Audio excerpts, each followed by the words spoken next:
Baik, Bapak Ibu sekalian. Assalamualaikum warahmatullahi wabarakatuh. Alhamdulillahilladzi bini'matihi tatimmus shalihat. Waalaikumsalam warahmatullahi Alladzi wabarakatuh. khalaqal mauta wal hayata liyabluwakum ayyukum ahsanu amala. Asyhadu an la ilaha illallah wahdahu la syarikalah wa asyhadu anna Muhammadan abduhu wa rasuluhu. Allahumma shalli ala Muhammad wa ala ali Muhammad. Alhamdulillah pagi hari ini Allah masih beri kita sehat. Allah masih beri kita kesempatan. Allah masih beri kita untuk kesempatan hidup untuk masih bisa memperbaiki diri, untuk masih bisa mengisi koper-koper kita sebelum kita dipanggil oleh Allah Subhanahu wa taala. Baik Bapak Ibu sekalian, pagi hari ini kita bersama dengan Ustadz Itkanul Imam Rantau dengan pelajaran Al-Hikam yang insya Allah pagi hari ini kita sambung yang hikmah yang ke-20 yang dua pekan yang lalu, dan nanti disambung dengan hikmah yang ke-21 yaitu gantungkan hidupmu hanya pada Allah. Nah, ini menarik ini. Baik Bapak Ibu sekalian, kita mulai acara kita. Siapkan semua perangkat yang dibutuhkan, siapkan hati untuk dibuka hatinya untuk bisa menerima hikmah-hikmah yang luar biasa dari ahli kami ini. Kita mulai acara kita dengan sama-sama baca basmalah. Bismillahirrahmanirrahim. Kepada Ustadz kami persilakan. Baik, terima kasih banyak Pak Mazwar. Bismillahirrahmanirrahim. Assalamualaikum warahmatullahi wabarakatuh. Waalaikumsalam warahmatullahi Alhamdulillah, alhamdulillahi rabbil alamin. Wal aqibatu lil muttaqin wala udwana illa 'alal zalimin. Wassalatu wassalamu ala asyrafil anbiya wa khatamil mursalin. Sayyidina wa nabiyyina wa maulana Muhammadin wa ala alihi wa sahbihi ajma'in. Subhanaka la ilma lana illa ma 'allamtana innaka antal alimul hakim. Rabbi shrah li sadri wa yassir li amri wahlul 'uqdatam min lisani yafqahu qawli wasaddid lisani wahdi qalbi bihaqqi sayyidina Muhammadin sallallahu alaihi wasallam, amma ba'du. Faya yuhal hadirun wal hadirat, segenap peserta kajian online Husnul Khatimah Institute. Alhamdulillah pagi hari ini kita bisa sama-sama kembali hadir melalui Zoom meeting ini untuk thalabul ilmi dan menguatkan keimanan ketakwaan kita, memperbanyak bekal kita.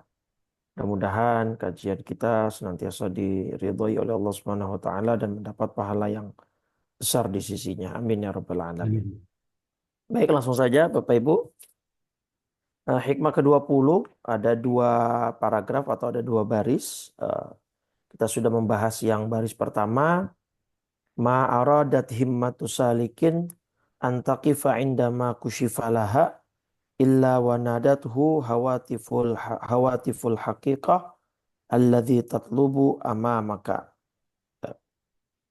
Nah, di sini kemarin kita sudah bahas bahwa eh, semangat seorang salik, seorang yang berjalan menuju Allah, ketika dia ingin berhenti saat diberikan eh, kejadian-kejadian yang luar biasa, pasti di dalam hati sanubarinya ada bisikan-bisikan hakikat yang akan membisik kepada dia bahwa yang ada, yang menjadi tujuanmu adalah masih ada di depanmu gitu ya. Jadi intinya baris pertama ini kemarin, kalau nanti lupa lagi penjelasannya bisa dilihat di YouTube kita di 2 pekan yang lalu.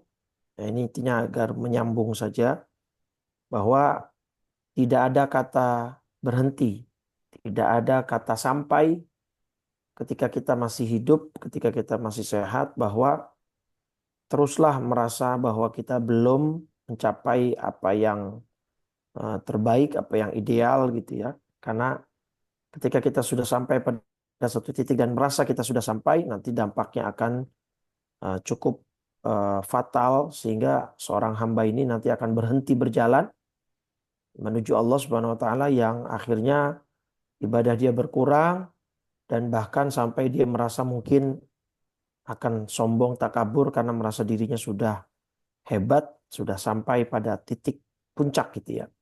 Padahal tidak sama sekali. Selama kita masih hidup, masih hayat di kandung badan, maka tujuan kita terus akan ada di depan kita. Kita baru akan selesai ketika kita meninggal dunia dan dipanggil oleh Allah Subhanahu wa taala. Baik. Isi baris yang kedua adalah wala tabarrujat lahu dhawahirul mukawwanat illa wanadathu haqa'iquha innama nahnu fitnatung fala takfur. Ya, poin ini itu adalah potongan ayat Quran surat 2 Al-Baqarah ayat 102 ya. Ketika kisah Harut dan Marut yang coba memberikan ilmu sihir sebenarnya kepada warga Babilonia ya. Tetapi mereka berdua, si Harut dan Marut ini, berlagak seperti malaikat atau mesti seperti orang baik lah, yang mengatakan bahwa ilmu yang mereka bawa ini adalah warisan Nabi Sulaiman. Padahal yang mereka bawa adalah ilmu sihir, ilmu setan. Tetapi mereka berplaying victim agar mereka diterima oleh masyarakat Babilonia. Nah ini kalimat dia ini, innama nahnu fitnatung fala takfur, itu kalimatnya si Harut dan Marut ya. Kita buka ayatnya. Nah, dia berkata demikian sebagai tadi yang saya bilang, playing victim ya. Wa ma yu'allimani min ahadin hatta yaqula innama nahnu fitnatung fala takfur. Ya, padahal mereka tidak mengajarkan sesuatu kepada seseorang sebelum mereka mengatakan sesungguhnya kami hanyalah cobaan bagimu, sebab itu janganlah kafir. Padahal memang mereka jahat gitu. Bahkan di antara yang diajarkan mereka itu adalah memisahkan antara seorang sesuami dengan istrinya gitu. Jadi memang ada ya, Bapak Ibu, setan-setan yang menginginkan antara suami dan istri itu tidak akur, tidak rukun, dan bahkan berpisah. Nah ini potongan ayat inilah yang kemudian disisipkan oleh Ibnu Athaillah dalam nasihatnya yang ke-20 di part kedua ini. Ya. Apa artinya tadi? Secara dan tidaklah nampak bagi seseorang hamba ya keajaiban-keajaiban alam. Ya, saya terjemahkan sebagai keajaiban-keajaiban alam. Nanti apa keajaiban itu nanti akan kita bahas. Melainkan hakikat dari keajaiban itu sebenarnya akan berkata, kami ini ujian. Kami ini maksudnya keajaiban-keajaiban itu yang nampak pada seorang hamba ini itu ujian bagi kamu gitu. Maka janganlah kamu kufur kepada Allah. Baik kufur secara hakikat artinya keluar dari Islam atau bahkan hanya sekedar kufur nikmat gitu ya. Nah, jadi kita bahas di situ. Keajaiban apa yang dimaksud yang nampak pada seseorang gitu ya. Nih. Kita bahas ada dua.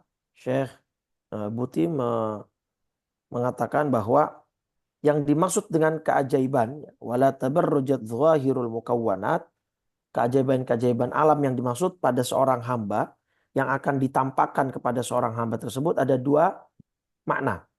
Nah, makna pertama adalah kenikmatan-kenikmatan dunia dan kemudahan-kemudahannya yang didapat oleh seorang hamba gitu. Artinya gini, nanti ada orang-orang yang sama Allah dibukakan pintu dunia dengan sebegitu mudahnya. Uang mengalir dengan begitu deras. Kehidupan dunia dimudahkan dengan sebegitu mudahnya dalam berjalan. Kemudian kenikmatan-kenikmatan dunia yang lainnya dibuka seluruhnya oleh Allah terhadap orang tersebut. Nah, di sini nasihat Ibnu Athaillah masuk. Jangan kamu GR. Gitu ya. Jangan kamu over pede. Jangan terlalu percaya diri bahwa kamu menganggap kemudahan-kemudahan ini itu karena kamu orang yang hebat. Karena kamu yang disayang sekali sama Allah karena kamu orang yang sudah mencapai derajat yang tinggi di sisi Allah. Oh enggak, bahwa kenikmatan-kenikmatan dunia dan kemudahan-kemudahan dunia itu hanya ujian bagimu, maka awas kamu kufur, artinya awas kamu tergelincir dengan ujian tersebut. Jadi yang dimaksud dengan keajaiban alam adalah pertama kemudahan dunia ya. Kemudahan dunia dengan segala aspeknya. Rezekinya, kesehatannya, kenikmatannya dan lain sebagainya. Atau yang kedua, keajaiban yang dimaksud adalah itu Pak, sesuatu kejadian yang khariqul adah. Khariqul adah itu sesuatu yang melompati atau menembus batas adat manusia biasa. Artinya kejadian yang benar-benar di luar nalar ya, kejadian di luar nalar. Ya seperti ya kalau para wali nanti sebenarnya ini kita mengarahnya ke pembahasan para wali. Wali kan bisa mendapat karomah ya Pak. Ada yang bisa berjalan di atas air, ada yang bisa terbang gitu. Itu memang ada gitu. Tetapi kalau memang ada manusia seorang hamba yang diberi karomah seperti itu, nah lagi-lagi balik kamu jangan GR. Kamu jangan terlalu pede sampai akhirnya nanti kamu kufur nikmat, sombong, merasa hebat, merasa diri lebih dari siapapun. Nah, ini. Kemudian disisipkan nasihat tadi, innama nahnu fitnah. Kami ini keajaiban alam yang luar biasa ini hanya ujian bagi kamu. Maka kamu jangan kufur. Nah, seperti itu ya. Jadi kejadian alam yang luar biasa ini ada dua makna. Yang pertama kemudahan dunia, misalnya seorang mursyid, thariqah, seorang kiai, seorang tokoh agama. Oh, uang dengan begitu mudahnya dia dapat, rumah mewah dia punya, ya, kendaraan bagus, bahkan lebih dari satu, gitu, aset di mana-mana. Nah, kamu jangan GR. Jangan ngerasa bahwa kamu ini orang hebat di sisi Allah, derajat tinggi sehingga kamu mendapatkan ini semua karena derajatmu itu. Oh enggak, ini kami ujian. Kemudahan-kemudahan dunia yang kamu dapat sekarang, ini kami ujian bagi Anda, bagi kamu gitu. Nah yang kedua maknanya adalah tadi, kejadian-kejadian yang di luar nalar, yang biasa didapat oleh para walinya Allah Subhanahu wa Ta'ala. Seperti tadi bisa berjalan di atas air, bisa terbang, bisa melipat bumi. Artinya melipat bumi itu dari satu titik ke titik lain itu sangat cepat gitu ya. Itu ada Pak memang hakikat-hakikat orang yang mendapat itu. Tapi jangan GR. Itu sama sekali bukan apa-apa, itu bahkan itu ujian bagimu gitu. Bisa nggak kamu mengelola itu sehingga kamu tidak kufur kepada Allah Subhanahu wa Ta'ala. Nah, baik. Maka di sini setan memainkan perannya, Pak, untuk membisikkan kepada orang-orang yang mendapatkan dua hal tadi, kemudahan dunia atau kejadian yang luar biasa di luar nalar. Itu setan akan menghujamkan bisikannya dan hasutannya sehingga orang-orang soleh semacam ini akan merasa tadi bahwa dirinya lebih hebat, lebih mulia dari siapapun dan berhak dimuliakan. Bahkan bukan hanya berhak, harus dimuliakan. Kalau mereka nggak dimuliakan mereka marah, ngambek gitu.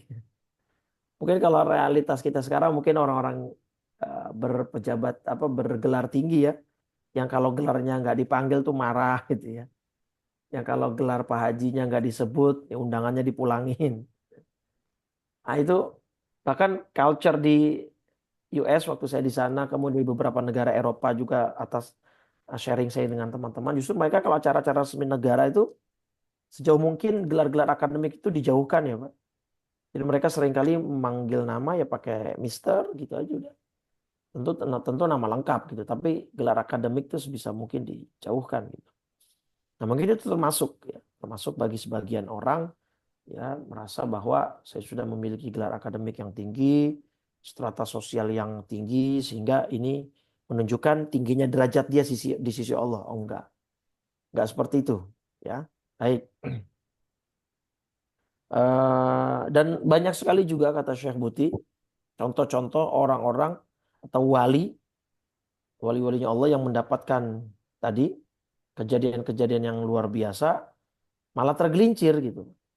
Malah sombong, malah bahkan menganggap dirinya harus dihormati, dimuliakan, sehingga ya timbul di hatinya, ya mungkin contoh yang paling konkret yang akhirnya sampai melampaui batas ya Fir'aun itu Pak.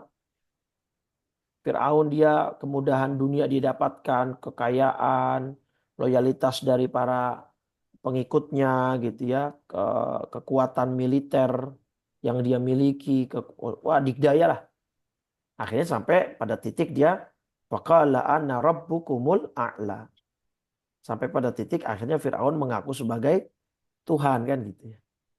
Nah ini yang kemudian disematkan tadi innama nahnu fitnah fala takfur. Kami ini hanya ujian gitu ya. Tapi itu tidak sama dengan istidraj itu ya, Ustaz.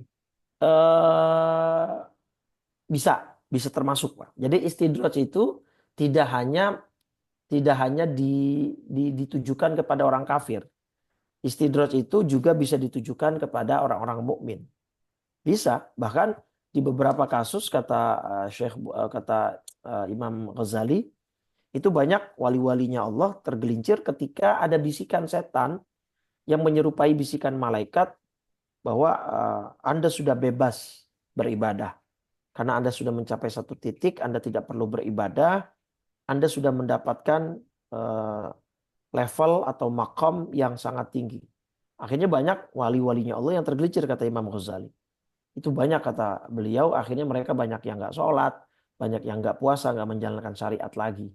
Makanya Imam Ghazali itu Pak disebut dengan Hujjatul Islam karena beliau bisa mengimbangi antara syariat dengan hakikat. Nah, kitabnya yang sangat fenomenal yang menjadi masterpiece beliau kan Ihya Ulumuddin ya. Ihya Ulumuddin itu adalah menengahi atau menjembatani antara wali-wali Allah yang sampai kepada hakikat tapi akhirnya tergelincir karena syariatnya belum kuat gitu ya. Nah, dengan orang-orang yang baru akan menuju hakikat tetapi berangkat dari syariat agar bisa sampai gitu. Jadi itu memang benar-benar masterpiece-nya Imam Ghazali ya di Ihya Ulumuddin gitu ya. Dan kata Imam Ghazali banyak sekali wali-wali Allah yang memang sebenarnya ahli ahli ibadah, ahli sholat tergelincir tuh karena oh dia bisa mendapat kemuliaan ini itu bisa berjalan di atas air segala macam gitu. Maka nanti akan kita bahas dan jadi kalau pertanyaannya apakah ini termasuk istidraj bisa termasuk istidraj karena istidraj tidak hanya masuk ke dalam orang-orang kafir ya. Hmm. Iya, tidak termasuk orang-orang kafir. Istidraj itu surat Al-An'am ya. Surat 6 ayat 40 apa 44 ya. Nah ini apa ayat 44 kan. Falamma nasu ma dzukiru bihi fatahna alaihim abwaba kulli syai'. Ya, hatta idza farihu bima utu. Mereka melupakan peringatan yang telah diberikan kepada mereka tadi. Banyak yang tergelincir kata Syekh Imam Ghazali. Para wali sudah merasa diri hebat. Para mursyid sudah merasa di satu titik yang tidak terjangkau lagi oleh orang-orang gitu ya. Sehingga dia merasa, wow ini dia. Jadi dia merasa sudah melupakan peringatan itu sehingga kami bukakan pintu kesenangan untuk mereka dan lain sebagainya. Maka itu harus diperhatikan gitu ya. Nah, justru dua hal ini kejadian alam yang kita bahas yaitu kemudahan dunia dan kejadian yang di luar nalar ini justru keduanya itu harusnya nggak jadi penghalang antara dia dengan Allah gitu kan. Jangan berhenti. Ini kan masih menyambung ke hikmah yang part pertama 20 ini ya. Artinya jangan berhenti. Justru jangan Anda merasa Anda sudah sampai. Kita nggak akan pernah sampai, Pak. Kalau memang ada satu titik level di mana manusia masih hidup terus sampai ke garis finish hingga dia bebas untuk tidak melakukan ibadah apapun, mestinya yang paling duluan sampai ya Rasulullah kan. Nyatanya kan tidak sampai Rasul wafat tiap hari tetap Nabi beristighfar 100 hari. Sholat tahajud, duha bagi beliau wajib gitu ya. Kemudian dan banyak lagi ibadah yang tetap beliau lakukan. Oh, beliau sudah sampai ke Sidratul Muntaha kok Pak. Sehebat-hebatnya wali memang ada yang sampai ke Sidratul Muntaha. Jangankan wali, di kelas para nabi aja nggak ada selain Nabi kita Muhammad SAW yang sampai ke Sidratul Muntaha. Nah, harusnya mereka memahami ini gitu. Makanya tadi ada bisikan hakikat yang kalau dia memang benar-benar bersih hatinya, nah, mereka nggak akan berhenti, nggak akan jadikan ini sebagai penghalang. Gitu. Mereka akan tahu, oh ini ujian gitu. Ini adalah bagaimana Allah menguji kita gitu. Salam. Nah ini termasuk istidraj tadi itu di kisahnya si itu Pak, di kisahnya si siapa? Bal'am bin Ba'ura. Pernah dengar kisah Bal'am bin Ba'ura? Ya, di surat Al-A'raf surat 7 ayat 175 dan 176 Pak. Ya, surat Al-A'raf surat 7 ayat 175 176. Watslu alaihim naba'alladzi atainahu ayatina. Dan bacakanlah wahai Muhammad kepada mereka berita orang. Nah, orang yang dimaksud ini Bal'am ya namanya. Ya, Bal'am bin Ba'ura. Nah, orang yang telah kami berikan ayat-ayat kami kepadanya, kemudian dia melepaskan diri dari ayat-ayat itu. Lalu dia diikuti oleh setan sampai dia tergoda. Termasuklah dia menjadi orang yang sesat. Sekiranya kami kehendaki, niscaya kami tinggikan derajatnya, si Balaam ini. Dengan ayat-ayat itu. Tetapi dia cenderung kepada dunia. Ya, dan mengikuti keinginannya yang rendah. Maka perumpamaannya seperti anjing, jika kamu menghalaunya dijulurkan lidahnya, dan jika kamu membiarkannya ia pun menjulurkan lidahnya. Jadi kisah singkatnya si Bal'am begini Bapak Ibu. Si Bal'am ini salah seorang, kalau bisa dibilang sekarang ustadz ya, di zaman Nabi Musa, Bani Israel. Nah dia ini bahkan itu sudah masuk kategori wali. Karena kami berikan ayat-ayat kami itu dalam beberapa tafsir diterjemahi atau dimaknai si Bal'am ini punya kunci langit Bapak Ibu, istilahnya begitu ya. Artinya apa? Kalau dia berdoa, dia memuji-muji asmanya Allah, dia tahu celah-celahnya supaya doanya itu pasti terkabul. Makanya sampai diistilahkan si Bal'am ini punya kunci langit. Karena dia tahu celahnya bagaimana supaya doanya terkabul. Nah, pada satu saat ada seorang pemimpin yang datang ke si Bal'am mengatakan bahwa Bal'am, saya seorang wali kota lah kalau bisa dibilang gitu ya, wali kota. Saya mendengar Nabi Musa akan masuk ke kota saya. Saya nggak suka. Nah, si penguasa ini atau pemimpin ini minta tolong ke si Bal'am. Tolong doakan agar Nabi Musa tidak masuk ke kota saya. Ke kota yang saya pimpin gitu ya. Awalnya nggak mau Bal'am Pak. Karena tahu ini adalah sesuatu yang salah. Tapi nah ini tadi. Dia melepasnya kemudian dia lebih cenderung kepada dunia. Ya mungkin namanya pemimpin ya Pak, ada lobby-lobby gitu ya. Diiming-imingi gitu misalkan apa kalau bahasa kita sekarang mungkin diiming-imingi jabatan gitu ya. Menteri apa komisaris gitu. Nah, jadi diiming-imingi lah dengan harta, dengan dunia, dengan uang segala macam. Akhirnya dia mau. Dan betul Pak, doanya Bal'am itu terkabul. Nabi Musa nggak bisa masuk ke kota si pemimpin ini, si wali kota ini. Ada satu riwayat mengatakan Nabi Musa sakit, gitu ya, sakit terus ketika akan berangkat. Ada satu lagi mengatakan Nabi Musa tersasar setiap akan menuju kota tersebut. Walhasil nggak bisa masuk. Tapi Nabi Musa seorang nabi, kalimullah yang bisa berdialog langsung dengan Allah. Nah penasaran, tanya ke Allah, ini kok seperti ini? Oh, ternyata kata Allah ya ini kerjanya si Bal'am.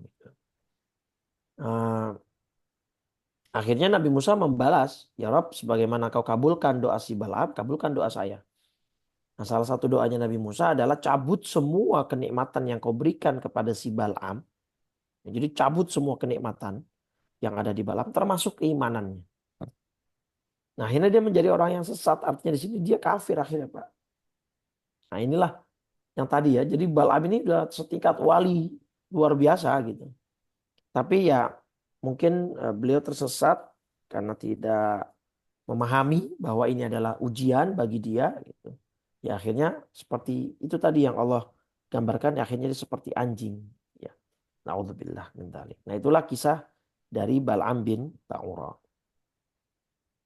Nah, itu yang pertama gitu ya. Jadi kemudahan-kemudahan dunia, kemudahan-kemudahan apa namanya?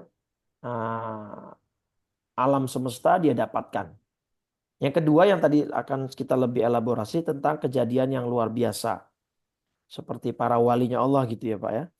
Dia memiliki apa namanya kelebihan, kehebatan bahwa dia merasa orang seorang wali. Nah, apalagi misalkan gini, ini sedikit saya Buti menyinggung masalah mimpi bertemu Nabi, Pak. Ada beberapa mursyid atau beberapa guru, beberapa kiai yang punya santri, yang punya murid, itu suka menceritakan eh, pengalaman spiritual sang guru ini kepada para ini santrinya gitu ya, dengan mengatakan, wah saya mimpi ketemu Rasul, saya mimpi ketemu Nabi, begini begitu gitu ya. Bahkan saya mimpinya ketemu Nabi itu bukan dalam keadaan tidur, tapi dalam keadaan sadar gitu. Terus mulai menceritakan karomah-karomah, kemuliaan-kemuliaan dirinya gitu ya. Dia sendiri yang nyerita nih. Dengan harapan tadi. Karena dia merasa dirinya sudah hebat, sudah mulia gitu. Nah sekarang kita bahas dari dasar dulu Pak. Memang karomah itu ada. Nih, bahkan seorang ulama dari Saudi Pak, Syekh Utsaimin ya. Saudi kan terkenal sama hal-hal yang berbau begitu sebenarnya agak kurang ya. Bahkan kan makam-makam para wali atau para syuhada aja kan di tanah begitu aja, rata gitu ya. Tapi Syekh Utsaimin tetap mengatakan bahwa secara teoritis akidah Ahlussunnah wal Jamaah itu harus membenarkan dan meyakini adanya karomah bagi para wali. Yang di dalam kitab Majmu' Fatwanya Syekh Utsaimin yang notabene ini ulama Saudi gitu. Nah, apa itu karomah? Karomah adalah kejadian luar biasa yang Allah berikan kepada manusia pilihan. Nah, di sini nanti ujiannya gitu. Jadi ketika dia sudah mendapatkan karomah, dia merasa dirinya sebagai manusia pilihan. Akhirnya tadi dampaknya dia berhenti berjalan menuju Allah. Bahkan dia memposisikan dirinya sebagai orang yang harus dihormati, harus dimuliakan dan harus memiliki tempat di masyarakat gitu. Nah, padahal tadi innama nahnu fitnatung fala takfur kan gitu. Jadi memang ada karomah itu Pak. Kalau untuk para nabi namanya mukjizat gitu ya. Kalau buat para wali namanya karomah. Orang Indonesia karomah itu disingkat menjadi keramat. Ya, karomah tulisannya gini, karomah. Ya kayak misalkan barokah Indonesia disingkat atau dibacanya berkat gitu ya. Nah, nah, jadi ini memang ada sebagai bentuk pertolongan, bantuan atau pengakuan dari Allah atas eksistensi orang-orang tersebut. Contoh contoh karomah dalam Quran, misalnya Maryam, Pak. Ya, Maryam itu kan ulama mayoritas mengatakan Nabi tidak ada dari golongan perempuan ya. Ya walaupun ada segelintir kecil sekali itu mengatakan ada nabi perempuan, salah satunya Maryam, nabiyah. Tapi yang mayoritas nggak ada. Nah berarti yang mayoritas mengatakan Maryam berarti kan bukan nabi karena perempuan. Tapi kejadian-kejadian luar biasanya banyak. Dalam Ali Imran 37 Nabi Maryam ini Siti Maryam dapat apa? Makanan-makanan yang belum musim. Kemudian Maryam 25, surat Maryam 25. Nah, Maryam suruh menggoyangkan pohon korma, kemudian jatuhlah buah kurma yang sudah matang, gitu ya. Ini kan kejadian-kejadian luar biasa. Sedangkan Maryam bukan nabi, maka ini adalah karomah. Atau tinggalnya Ashabul Kahfi di gua selama 310 atau 309 tahun. Mereka bukan para nabi, tapi mereka tidak mati saat mereka tidur. Nah, ini berarti mereka para walinya Allah. Atau seorang manusia yang bisa memindahkan singgasana Ratu Balkis kan ya. Surat An-Naml surat 27. Nah, ini wali juga, Pak. Ya, surat An-Naml surat 27 ayat 39. Nah, di sini kan pertama ketika dibuka sayembara pemindahan Ratu Balkis oleh Sulaiman alaihissalam, Nabi Sulaiman kemudian mendapatkan sesosok jin, Ifrit namanya. Nah, Ifrit dari golongan jin berkata, makanya kan dalam zaman kita sekolah dijadiin bahan candaan ini Pak, kayak jin Ifrit lo gitu ya. Karena memang ada dalam Quran si Ifrit ini. Kata si jin Ifrit itu gini, saya akan bawa singgasana itu sebelum kau berdiri dari tempat dudukmu. Wah, udah hebat kan? Sebelum bangkit dari tempat duduk berarti kan cepat Pak. Nah, qala alladzi indahu ilmun min kitab. Seseorang. Nah, ini manusia nih, Pak. Kalau tadi kan ifrit jin, ini seorang manusia yang mempunyai ilmu dari kitab berkata, "Aku akan bawa singgasana Balkis itu kepadamu sebelum matamu berkedip." Oke, pasti ini lebih cepat dong dari tadi sebelum Nabi Sulaiman berdiri gitu ya. Kalau ini sebelum mata berkedip. Jadi lebih cepat, lebih hebat dan ini manusia. Nah, bukan nabi. Karena nabinya saat itu kan Sulaiman alaihissalam. Nah, berarti ini wali. Nah, ketika dia bisa akhirnya memindahkan dalam sekedipan mata, nah ini berarti karomah yang Allah berikan kepada wali tersebut. Nah, nama wali tersebut dalam banyak riwayat masyhur dikatakan namanya Asif bin Barkhia. Asif bin Barkhia. Nah, oleh orang Indonesia ini dijadikan nama, terutama oleh teman-teman kita dari Jawa Barat, Sunda. Susah ngomong Asif, akhirnya jadi Asep. Ini benar Bapak Ibu ya, saya bukan lagi bercanda. Jadi memang Asep itu diambil dari akar kata Asif bin Barkhia, seorang walinya Allah di zaman Nabi Sulaiman yang berhasil memindahkan singgasana Balkis sekedipan mata. Nah, ini contoh-contoh atau bukti-bukti wali dalam Quran. Siti Maryam, Ashabul Kahfi, Asif bin Barkhia ini yang memindahkan singgasana atau Balkis. Jadi ini akidah Pak. Jadi kita harus meyakini ada memang benar karomah. Kalau kita menafikan secara total, takutnya kita termasuk menafikan Al-Quran. Hati-hati ya. Nah, maka harus seimbang. Jangan ditolak, harus diyakini dan ini bagian dari akidah. Tapi yang sekarang kita bahas, orang sekarang terlalu gampang mengklaim dirinya wali. Ya kadang-kadang benar juga sih, saya juga wali, tapi kan wali murid gitu ya. Nanti seakan bapak ibu juga jadi wali nikah kan, bapak-bapak jadi wali nikah kalau punya wanita. Nah, anak wanita, anak perempuan gitu. Tapi yang dimaksud ini wali benar gitu ya, artinya yang benar-benar memiliki kejadian-kejadian luar biasa. Nah, tapi saya Buti mengkritik nih. Kalau ada orang-orang mengaku saya pernah mimpi ketemu Rasul, saya pernah. Dalam konteks ceritanya itu justru ingin mengagungkan dirinya. Ingin membesarkan dirinya. Meninggikan posisinya. Nah, itu sangat tercela dalam agama kita, kata beliau. Bukan Syekh Buti mengatakan mimpi ketemu Nabi tidak mungkin. Itu bagian dari akidah juga, Pak. Sangat mungkin. Hadisnya sahih soalnya. Man ra'ani fil manam faqad ra'ani fil yaqadhah. Siapa yang bermimpi ketemu aku, kata Nabi, maka dia seperti melihat aku di dalam keadaan sadar. Kenapa? Karena setan gak bisa menyerupai Nabi Muhammad SAW. Fa inna syaitan lam yatamatsal bi. Karena setan itu tidak bisa menyerupai aku. Ya, jadi artinya kalau kita bermimpi ketemu Nabi, sudah dipastikan itu adalah Nabi. Tapi kalau kita bermimpi selain Nabi Muhammad SAW, ya termasuk orang tua, termasuk kakek nenek, siapapun lah ya, itu bisa jadi iya, bisa jadi bukan, gitu loh.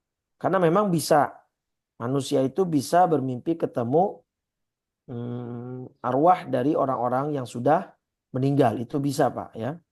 Jadi di dalam beberapa tafsir Al-Quran itu manusia memang bisa ketemu dengan orang yang sudah meninggal. Misalnya di sini surat Az-Zumar ayat 42 Pak. Ya, biar paham nih, biar terang benderang. Surat Az-Zumar surat ke-30 surat Az-Zumar 39 ayatnya 42. Ya. Allahu yatawaffal anfusa hina mautiha wallati lam tamut fi manamiha. Allah memegang nyawa seseorang pada saat kematiannya dan nyawa seseorang yang belum mati ketika dia tidur. Makanya kan ada istilah Pak, apa an-naumu akhul mauti. Tidur itu saudaranya mati, Pak. Maka dalam hukum fikih wasiat, sebenarnya kan anjurannya setiap kita mau tidur kita tulis wasiat, Pak. Itu anjuran dalam fikih Islam. Jadi setiap kita mau tidur tulis wasiat taruh bawah bantal. Itu cara metode dulu ya. Kalau sekarang mungkin ya bisa pakai voice recorder gitu direkam gitu kan. Nanti kalau saya meninggal begini begini begini begini gitu. Karena ketika kita tidur itu kita sudah 11-12 dengan orang mati, Pak. Makanya doa bangun tidur, alhamdulillahilladzi ahyani atau ahyana. Segala puji bagi Allah yang telah menghidupkan saya ba'dama amatani. Setelah dia mematikan saya. Gitu. Karena ketika kita tidur, ruh kita itu nyawa kita benar-benar sudah dalam genggaman Allah gitu ya. Maka yang sedang tidur itu dia tahan nyawa yang telah dia tetapkan kematiannya, ya, dan dia lepaskan nyawa yang lain sampai waktu yang ditentukan. Kalau memang ini sudah jadwalnya ya tidurnya terus bablas gitu. Nah, dalam surat Az-Zumar 39 ayat 42 ini kita baca di tafsirnya, tafsir Al-Baghawi yang saya buka. Nah, di sini bahwa ada kemungkinan Allah akan mempertemukan antara ruh yang sudah meninggal dengan ruh yang masih hidup, karena ruhnya ini sama-sama di dalam tanda petik genggaman Allah gitu ya. Jadi sini inna arwahal ahya wal amwat taltaqi fil manam. Bisa saja ruh kita yang masih hidup dengan ruh yang sudah meninggal dari anggota keluarga kita bertemu di dalam mimpi. Tetapi kansnya 50-50. Bisa itu beneran ruh mereka, bisa juga itu setan yang menyamar. Tapi kalau kita mimpi ketemu Rasul Shallallahu Alaihi Wasallam, itu pasti Rasul. Paham ya Pak? Jadi Syekh Buti bukan lagi dalam posisi menafikan imkaniyah, imkaniyatur ru'yatir Rasul fil manam.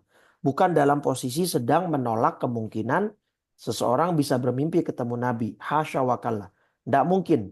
Kata Syekh Buti, saya menafikan itu karena hadisnya sahih. Dan banyak ulama-ulama saleh yang memang bisa bertemu dengan Nabi di dalam mimpi.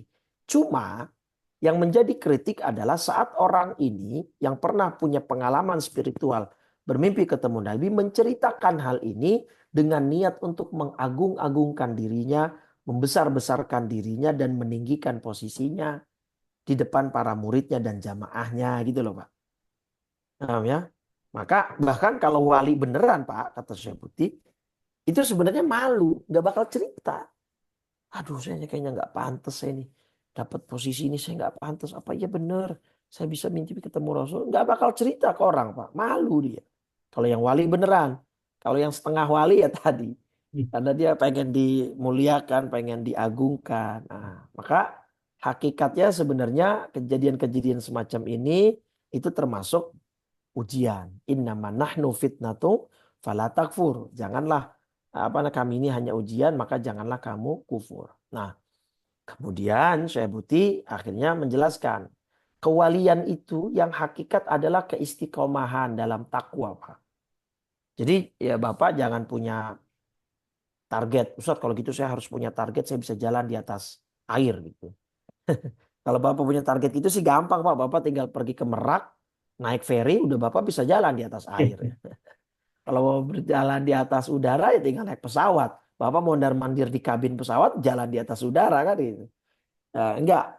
Justru target yang harus kita pasang adalah keistiqomahan dalam bertakwa. Jadi parameternya itu takwa. Jadi kalau ada orang bisa jalan di atas air, bisa begini, bisa. Tapi enggak sholat, meninggalkan kewajiban tadi. Nah itu mereka tergelincir sebenarnya berarti. Ya, mereka tidak memahami bahwa hal-hal kejadian luar biasa itu yang Allah berikan kepada dia adalah ujian. Ya, jadi sebenarnya parameternya adalah takwa gitu ya. Nah, ini Ibnu Abil Izz Al-Hanafi mengatakan fil haqiqah innamal karamatu luzumul istiqamah. Karamah yang sebenar-benarnya adalah seseorang yang bisa tetap istiqamah kepada Allah Subhanahu wa taala. Dan Allah taala tidak memuliakan seorang hamba dengan satu karamah yang paling besar kecuali dengan memberinya taufik untuk tetap melaksanakan apa yang Allah cintai dan apa yang Allah ridhoi, yaitu ketaatan kepada Allah dan kepada Rasulnya. Kitab Syarah Aqidah Thahawiyah. Jadi Bapak nggak usah minder, nggak usah iri kepada orang-orang yang bisa berjalan di atas air, di atas udara, yang bisa punya ini, punya itu, kelebihan itu enggak. Justru karomah yang paling tinggi, ya, yang paling besar, yang bisa diraih seorang hamba adalah keistiqomahan, ya, dalam ketakwaan, yaitu taat kepada Allah dan Rasulnya. Nah, itulah yang kemudian juga disinggung di hadis Bukhari, Pak. Nah, ini juga sebagai dalil bahwa memang konsep wali itu dalam agama kita ada. nomor 6502 hadis Bukhari. Apa kata Allah? Ini hadis qudsi ya. Jadi qala Rasulullah SAW, Nabi berkata, Innallaha ta'ala yaqul atau Innallaha qala, sesungguhnya Allah berfirman, Man adali waliyan. Nah, siapa yang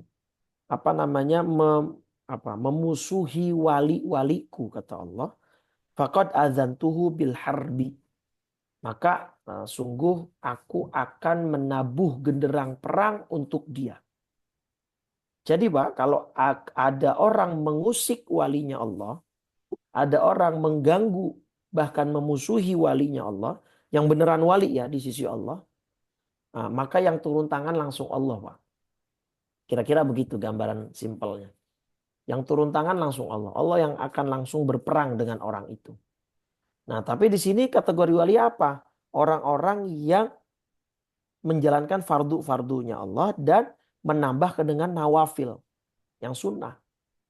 Jadi kalau dia sudah istiqomah dengan yang fardu, dengan yang wajib, kemudian dia yang sunnah, baru di situ nanti aku menjadi telinga untuk dia mendengar. Aku menjadi matanya yang dia gunakan untuk melihat. Aku menjadi tangannya yang dia gunakan untuk meraih. Aku menjadi kakinya yang dia jadikan atau dia gunakan untuk berjalan. Maksudnya bukan Allah berubah jadi mata, tangan, dan kaki. Tidak. Maksudnya segala lika-liku kehidupannya, tingkah lakunya, perbuatannya dari ujung rambut kepala sampai ujung kaki semua dijaga, dipelihara oleh Allah Subhanahu wa taala sehingga jauh dari hal-hal yang dimurkainya. Jadi gitu. Jadi istiqomah inilah justru menjadi sebuah yang yang menjadi parameter ketakwaan gitu ya. Makanya di sini ayatnya makanu auliya'ahu in auliya'uhu illal muttaqun walakin aktsarahum la ya'lamun. Mereka kaum musyrikin itu bukanlah wali-wali Allah, sedangkan wali-wali Allah hanyalah orang-orang yang bertakwa. Nah, surat Al-Anfal surat 8 ayat 34. Tapi kebanyakan mereka tidak tahu. Nah, makna takwa ini adalah ya tadi menjalankan semua kewajibannya, meninggalkan semua larangannya. Dalam tafsir At-Tabari dijelaskan seperti itu. Nah, baik Bapak Ibu, jadi bahwa kita jangan seperti itu. Jadi kalau kita mimpi ketemu Rasul atau kemuliaan-kemuliaan yang lain mestinya itu di-keep aja. Jangan diceritakan. Takutnya nanti akan timbul ria, timbul sombong, timbul ingin dimuliakan. Nah, kecuali kita cerita ke guru, ke ustadz dengan tujuan ingin klarifikasi. Benar nggak sih yang saya mimpiin semalam itu Rasul, ciri-cirinya mimpi saya begini, alurnya seperti ini. Nah, itu bisa dibenarkan. Gitu. Tapi kalau cerita ke sembarangan orang, ke semua orang, nah tadi takutnya dia diinginkan untuk. Nah, terus cara bedainnya gimana antara wali beneran dengan wali-walian atau setengah wali gitu. Tadi Pak, justru kalau yang wali beneran itu tidak mau ditampakkan kewaliannya. Dia inginnya tetap terus dijadikan diperlakukan di treatment seperti orang biasa saja. Tapi dia ketakwaannya luar biasa, keimanannya luar biasa, ibadahnya luar biasa gitu ya. Tanpa dia pamer-pamerkan, tanpa dia cerita-ceritakan dan lain sebagainya. Nah, kalau yang setengah wali ya tadi, yang dia cerita memanfaatkan keadaan sehingga dia bisa mendapatkan kemuliaan, bisa mendapatkan gelar-gelar tertentu dan lain sebagainya. Nah, tadi yang Pak Mazhur tanya, ini bisa istidraj, fitnatun minallah. Ya, surat Al-Qalam misalnya tuh 68 ayat 44 sampai 45. Ya, Al-Qalam 68 ya, surat Al-Qalam surat 68 ayat 44 sampai 45 tuh ya. Nah, sana stadrijuhum min haitsu la ya'lamun. Maka kelak kami akan menghukum mereka berangsur-angsur dari arah yang tidak mereka ketahui. Sana stadrijuhum, istidraj nih. Kalimatnya dari istadraja. Sana stadrijuhum, ya, akar kata yang sama. Nah, jadi jangan sampai kemudian akhirnya orang-orang ini yang merasa sudah sampai di satu titik karena tadi ada keajaiban alam, dua makna keajaiban alam, diberikan kemudahan dunia, ya, uangnya banyak, pengikutnya banyak gitu ya. Kemudian hartanya berlimpah gitu ya segala macam. Dia mengatakan oh berarti ini karena saya orang hebat, karena saya orang mulia, karena saya dimuliakan oleh Allah. Enggak, itu semua ujian. Innama nahnu fitnatung fala takfur gitu ya. Nah, yang kedua definisinya adalah ini kejadian di luar nalar atau kejadian luar biasa yang biasa kita sebut sebagai karomah bagi para wali. Nah, jangan sampai apa namanya ini menyebabkan dia menyombongkan diri. Maka tadi itu ya, kemungkinan dan klaim itu dua hal yang berbeda. Kemungkinan mimpi ketemu Rasul, kemungkinan orang dapat kemuliaan karomah kita tadi ada. Kayak tadi misalkan Asyub bin Barkhiyah memindahkan singgasana Balkis, Ashabul Kahfi yang bukan nabi bisa tidur 309 tahun tapi tidak meninggal, Maryam dan lain sebagainya. Tetapi klaim yang coba digaung-gaungkan oleh orang yang tadi nggak ngerti itu bisa jadi hal yang buruk ya. Karena kalau orang mengklaim begitu ya itu tadi dampaknya akan bisa menyebabkan dia sombong bahkan kufur nikmat kepada Allah Subhanahu wa taala ya. Baik, itu hikmah kita yang ke-20 Pak Mazwar. Mungkin ingin ditanggapi dulu atau ada pertanyaan dulu sebelum kita masuk bagian ke-21-nya.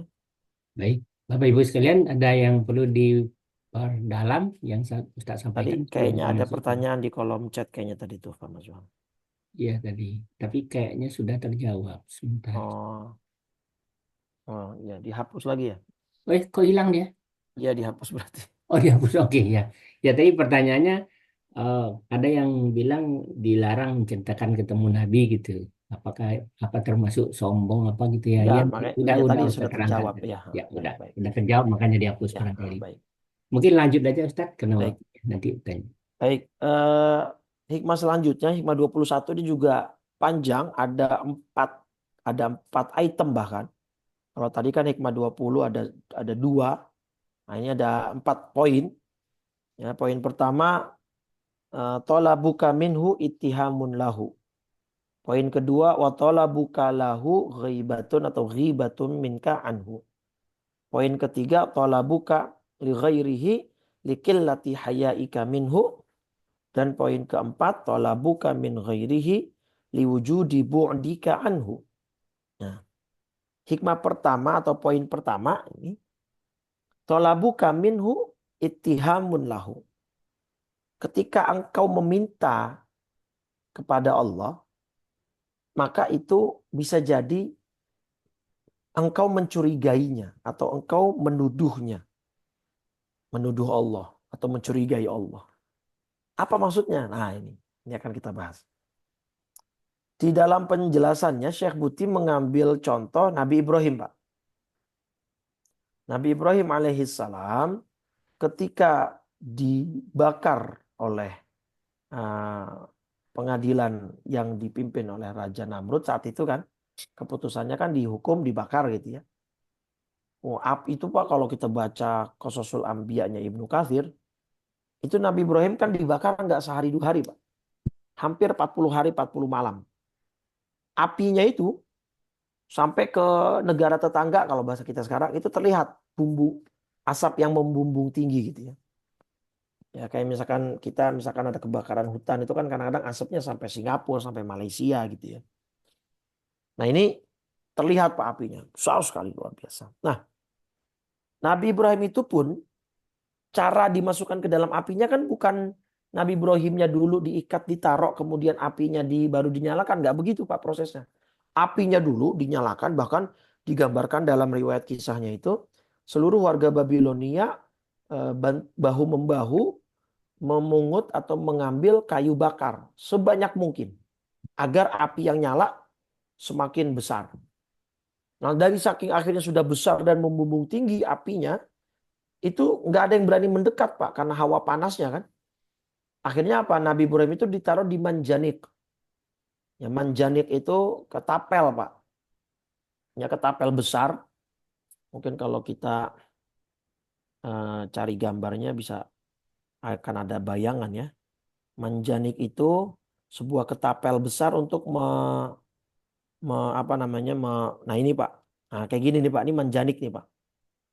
Jadi Nabi Ibrahimnya itu ditaruh Pak di sini Pak. Dilempar di ketapel Nabi Ibrahim itu. Bayangin coba ya, dilempar dengan dengan ketapel besar ini, ketapel raksasa ini. Dilempar karena dari saking besarnya api, kobaran api itu, sehingga nggak ada yang berani mendekat. Akhirnya Nabi Ibrahim ditaruh di manjanik, di ketapel besar ini, kemudian dilempar. Nah, poinnya adalah ketika Nabi Ibrahim sudah mulai diletakkan di manjanik atau ketapel besar ini, dan sesaat apa namanya dirilis, dilepas, Nabi Ibrahim nggak doa, Pak. Nggak minta. Nggak minta apapun. Nabi Ibrahim hanya berucap hasbiyallah wa ni'mal wakil. Nah, kemudian potret ini oleh Syekh Buti diambil sebagai contoh yang ideal untuk hikmah pertama atau hikmah ke-21 di poin pertama. Jadi kalau Anda meminta kepada Allah dalam satu dua kondisi tertentu, itu bisa jadi Anda bukan berharap kepada Allah, tapi Anda justru menuduh dan mencurigai Allah. Jadi Nabi Ibrahim pada posisi yakin betul, Pak. Allah nggak mungkin tinggal diam. Beliau nabinya kok. Beliau adalah utusannya di bumi kok kepada umat manusia. Terus sekarang ada posisi beliau akan dilempar ke api. Terus beliau minta agar supaya gimana-gimana. Misalnya minta supaya apinya padam. Atau supaya mungkin lemparan dari manjanik atau ketapelnya meleset sehingga beliau nggak masuk. Beliau nggak minta itu semua, Pak. Kenapa? Karena beliau dengan keyakinan 100% gak mungkin Allah tinggal diam gitu. Justru kalau pada saat momen itu Nabi Ibrahim berdoa dan meminta hal-hal yang macam-macam seperti minta apinya padam atau minta supaya meleset ininya jatuhnya Nabi Ibrahim tidak ke dalam api dan sebagainya.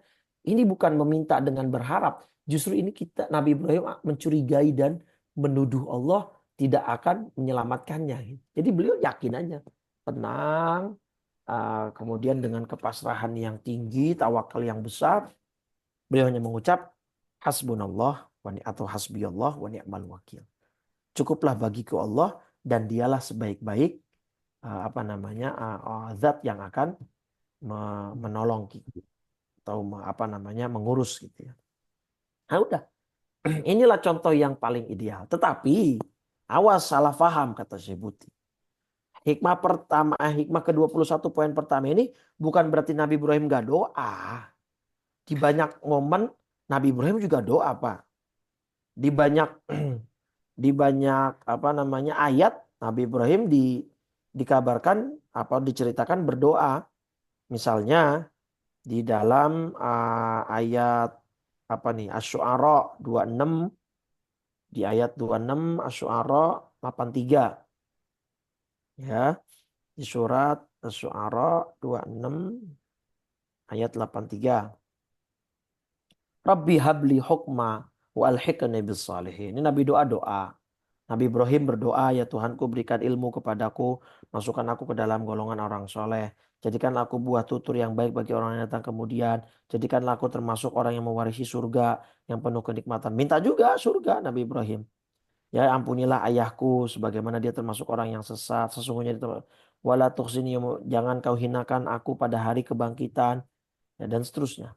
Jadi Nabi Ibrahim bukannya nggak doa, Nabi Ibrahim tetap doa. Tapi pada momen-momen yang lain gitu Pak. Ini dua momen yang berbeda nih.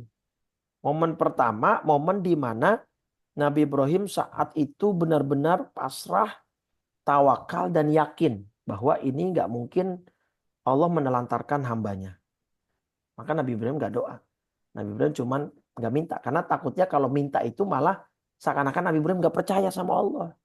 Jadi seakan-akan Nabi Ibrahim menuduh Allah. Menuduh Allah bahwa Allah nggak akan melindungi kekasihnya. Gitu kan. Nah jadi bahkan ada hadis qudsi nih. Man syaghalahu dzikri an mas'alati. Nah, siapa orang yang tetap yakin percaya kepadaku kata Allah. Dan sehingga dia tidak meminta permintaan. Bahkan aku berikan kepada dia permintaan yang lebih besar, yang lebih hebat daripada orang-orang yang meminta. Nah, bisa jadi kalau saat itu Nabi Ibrahim meminta atau berdoa agar tidak masuk ke dalam api, mungkin kisahnya akan berbeda jalur ceritanya gitu ya. Jadi kalau dia doa justru Nabi Ibrahim alaihissalam itu akan seperti meremehkan Allah, seperti mencurigai Allah, dan menuduh Allah tidak akan melindungi kekasihnya. Maka beliau hanya doa, hanya berkata hasbi Allah wa ni'mal wakil. Jadi ini dua momen berbeda, Pak. Di ayat tadi misalnya Syu'ara, ya Nabi Ibrahim berdoa banyak gitu ya. Jadi kemudian bahkan ketika di dalam api Nabi Ibrahim itu bukan terbakar, Pak. Keenakan. Keenakan, Pak. Jadi Nabi Ibrahim itu bukan hanya tidak terbakar ya. Ini yang jarang diketahui faktanya. Dalam kitab Qasasul Anbiya-nya Nabi Ibrahim, bukan hanya tidak terbakar terus biasa-biasa saja di dalam. Enggak. Keenakan Nabi Ibrahim dapat nikmat dalam api 40 hari 40 malam itu. Bahwa Nabi Ibrahim berkata kemudian setelah keluar, yang bukan hanya tidak tersentuh api. Nabi Ibrahim berkata, saya tidak pernah melalui waktu-waktu di mana saya mendapatkan kenikmatan yang lebih besar ketimbang yang saya dapatkan di dalam api. Ya mungkin Allah alam dengan kuasanya Allah ya. Mungkin dapat makanan, dapat minuman dari surga atau gimana, kita kan nggak tahu di dalamnya gimana gitu. Jadi bukan hanya nggak kepanasan atau nggak tersentuh api, justru enak di dalam gitu. Berapa lama di dalam, Ustaz? Sekitar 40 hari, 40 Masya hari Allah. 40 malam suara itu. Jadi jangan dikira, maka itu dari saking warga Babilonia keselnya sama Nabi Ibrahim itu ya, nggak cukup mereka membakarnya 1 hari 2 hari untuk meyakinkan ya udah lanjut. Jadi ketika api mulai mengecil, warga Babilonia ngumpulin lagi kayu bakar dan kayu bakarnya dilempar pakai manjanik tadi, karena api sudah membumbung tinggi gitu, tidak ada yang berani mendekat sama sekali. Nah jadi dua keadaan ini seorang mukmin harusnya paham gitu maksud saya Buti. Nah, saat-saat di mana dia harus meminta atau berdoa kepada Allah dengan penuh ketulusan, dan saat-saat di mana dia harus pasrah, yakin, bahkan gak usah minta pun akan Allah berikan. Karena kalau dia minta justru di saat itu dia menuduh Allah.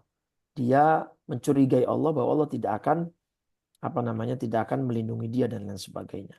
Jadi itu harus difahami ya. Dua hal yang berbeda itu. Baik. Poin kedua, wa talabuka lahu ghibatun minka anhu. Nah, poin kedua ini tolab di sini bukan berarti doa atau meminta, tapi mencari.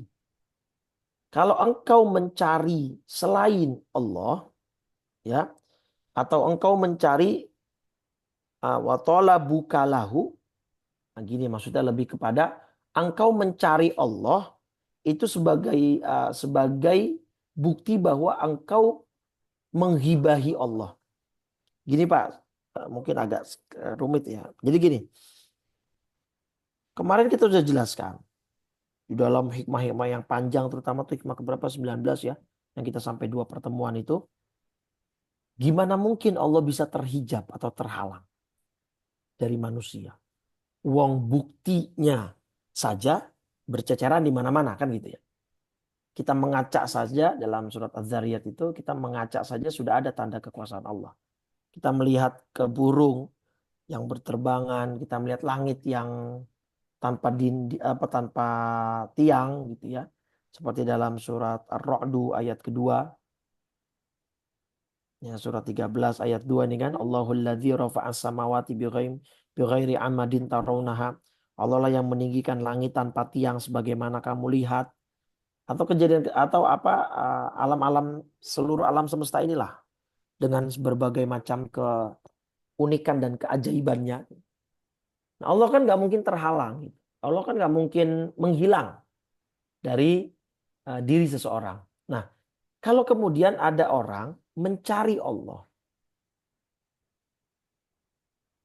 Kalau bahasa mencari ini kan berarti sesuatu yang tadinya hilang, Pak.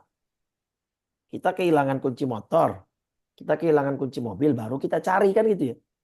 Nah, maka ketika Anda coba mencari Allah, itu berarti Anda sedang menghibahi Allah gitu. Jadi Anda sedang beranggapan buruk kepada Allah. Gimana Anda mencari Allah? Emang Allah pernah hilang gitu dari Anda? Kalaupun iya Anda mencari Allah, berarti yang hilang bukan Allah. Anda yang hilang dari eksistensi hakikat alam semesta ini. Hilang karena apa? Karena kebodohan Anda gitu kata saya. Bukti. Karena Anda yang bodoh. Wong kebesaran Allah berceceran di mana-mana tanda dan buktinya. Kok bisa Allah hilang dari diri Anda gitu. Sedangkan Anda kemudian mencari-cari Allah gitu. Nah, berarti itu Anda sedang menggibahi Allah. Karena yang namanya mencari itu pasti dari sesuatu yang tadinya hilang atau tidak ada. Nah, kalaupun memang begitu, yang hilang itu bukan Allahnya, tapi Anda dengan kebodohannya gitu. Jadi yang poin kedua, wa talabuka lahu, ketika Anda mencari dia, mencari Allah, itu ghibatun minka anhu. Itu sebagai bukti Anda berbicara yang tidak pantas kepada Allah. Anda beranggapan sesuatu yang tidak baik kepada Allah atau ghibah Anda kepada Allah ya dengan cara seperti itu. Anda mencari dia. Mencari dalam arti kan banyak Pak manusia yang ketika dalam masalah gitu ya. Oh, kemudian dalam protesnya dia berkata, mana Allah? Katanya Allah maha sayang sama hambanya. Tapi saya udah sholat, saya udah begini begitu, saya enggak tuh dapat begini begini. Nah, berarti yang hilang bukan Allahnya, kamu yang hilang dalam akal sehatmu. Gitu. Kamu yang hilang dalam akal sehatmu, bukan Allah yang menghilang. Gitu. Baik, poin ketiga, nah ini yang agak panjang ini, poin ketiga. Wa talabuka li ghairihi li qillati hayaika minhu. Dan permohonanmu atau permintaanmu kepada selainnya itu disebabkan karena sedikitnya rasa malumu kepada Allah. Nah, kata-kata permintaanmu kepada selainnya, selain Allah itu ada dua makna. Apa makna al-ghair atau selain ini ya? Bisa bermakna al-ashkhas atau al-kainat, yaitu engkau meminta permohonan, meminta permintaan kepada selain Allah, kepada zat selain Allah. Minta ke pohon, minta ke keris, minta ke burung gitu ya, minta ke gunung. Nah, atau itu bahkan sudah masuk dalam level syirik, musyrik gitu ya. Atau bisa juga engkau meminta selain Allah itu maknanya engkau malah mencari kesenangan dunia, bukan menuju kepada Allah. Ya, engkau mencari popularitas, engkau mencari ketenaran, engkau mencari harta, engkau mencari kenikmatan-kenikmatan dan kesenangan dunia, bukan yang dicari bukan Allahnya gitu, yang dituju gitu ya. Yang dituju bukan Allahnya, tapi kesenangan dunia. Nah, itu berarti Anda nggak punya rasa malu kepada Allah. Jadi makna meminta kepada selain Allah itu ada dua makna. Meminta kebenaran ke zat selain Allah artinya dia meyakini ada kekuatan di luar kekuatan Allah. Tadi dia minta ke keris, dia minta ke pohon. Atau bukan, itu malah levelnya sudah parah, sudah syirik ya. Misalnya dia menganggaplah hubungan sebab akibat kausalitas itu adalah hubungan yang lazim. Nah ini Pak, nah ini sekali lagi ini akidah ya. Jadi hubungan sebab dan akibat itu sebenarnya hanya sistem, Pak. Sistem yang Sistem yang berulang.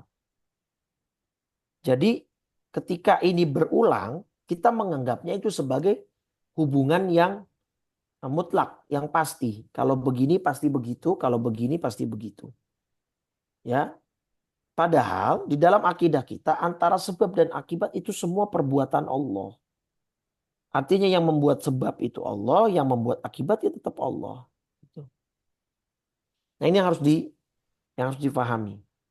Antara sebab dan akibat itu hanya sistem yang berulang sehingga akal dan pikiran kita menganggap itu sebuah kebiasaan yang pasti. Itu kalau berobat ya pasti sembuh, kalau menikah ya pasti punya anak, kalau begini pasti begitu. Padahal tidak.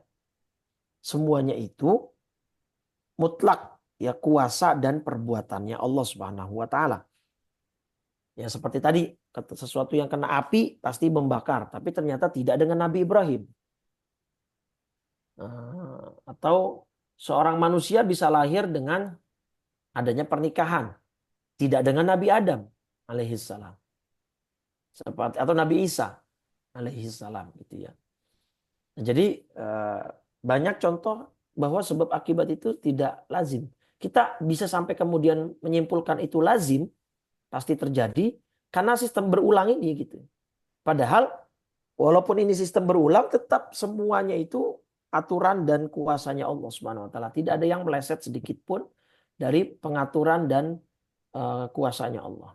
Jadi semua itu perbuatan Allah. Nah, kalau kita meminta kepada selain Allah, kita berarti menganggap sebab ini punya power, Pak. Obat punya power sehingga bisa sembuh. Nasi punya power sehingga bisa kenyang. Nah, ini yang disebut tadi. Kalau Anda meyakini seperti itu, ya berarti Anda nggak punya rasa malu kepada Allah. Keyakinannya loh ya. Tetapi bukan berarti kita nggak boleh berobat, nggak boleh makan nasi. Enggak, itu tetap kita usaha, kita ikhtiarkan. Cuman keyakinannya, jangan sampai Anda meyakini yang buat kenyang nasinya. Yang buat sembuh obatnya. Tetap kita harus meyakini, beriktikad secara jazim, secara mutlak dan kuat bahwa segala akibat itu adalah sebabnya Allah Subhanahu wa taala. Nah, itu maksudnya meminta kepada selain Allah. Atau itu makna pertama ya. Artinya meminta kepada selain Allah, dia meminta kepada barang-barang tertentu atau zat-zat tertentu yang dia yakini bisa menghasilkan hasil. Nah, minta ke pohon, minta kini atau sekedar meyakini bahwa obat itu punya powernya sendiri, nasi punya. Nah, itu berarti Anda nggak punya malu kepada Allah. Atau tadi Anda meminta selain Allah itu maksudnya yang harusnya jadi tujuan kan Allah. Ini kenapa Anda menuhankan duit gitu ya. Menuhankan jabatan. Sampai semua cara di babat habis. Nggak peduli halal apa haram. Nggak peduli baik atau buruk. Jadi yang manusia tuju ini yang manusia minta bukan Allahnya. Tapi malah dia lari ke samping-sampingnya kan. Dia mencari duit, dia mencari jabatan, dia mencari apa namanya rumah, dia mencari apa misalnya kendaraan. Nah, padahal Anda cari saja Allah, Anda minta saja ridhonya Allah, itu dunia akan ikut semua gitu maksudnya. Bukan berarti kita nggak boleh punya ini punya itu Pak. Salah awas lagi, jangan salah paham gitu loh. Bukan berarti kita nggak boleh punya ini dan punya itu segala macam. Nah, boleh. Cuman kalau kamu lebih besar harapannya kepada ini semua, ya berarti kamu nggak tahu malu sama Allah gitu. Makanya kan doanya dalam Sunan dalam Tirmidzi ya, Sunan Tirmidzi itu ada doa populer apa di situ? Wala taj'alid dunya akbaru hammina gitu ya. Wala mablagha ilmina. Hadis Tirmidzi nomor 3502. Ini Nabi ngajarin doa bagus nih Pak. Kalau dihafalin bagus nih. Allahumma panjang memang doanya, cuman populer kok. Dicari di Google juga saya kira banyak sudah yang buat Latinnya dan terjemahnya. Allahumma qasim lana min khasyatika ma yahulu bainana wa baina ma'asika wa min ta'atika ma tuballighuna bihi jannataka wa minal yaqin ma tuhawwinu bihi alaina musibati dunia dan seterusnya sampai di akhir ada wala taj'alid dunya akbara hammina wala mablagha ilmina. Jangan jadikan dunia sebagai harapan terbesar kami dan tujuan tertinggi kami gitu ya. Nah, jadi kalau kita punya tujuan dan harapan terbesar itu di dunia, berarti kan selain Allah.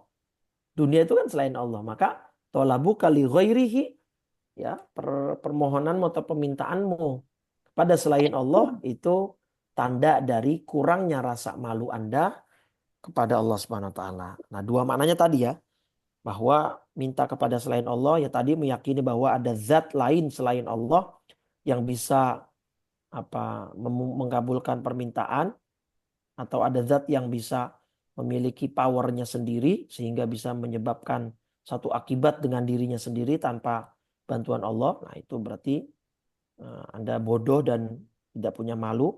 Atau kedua, Anda lebih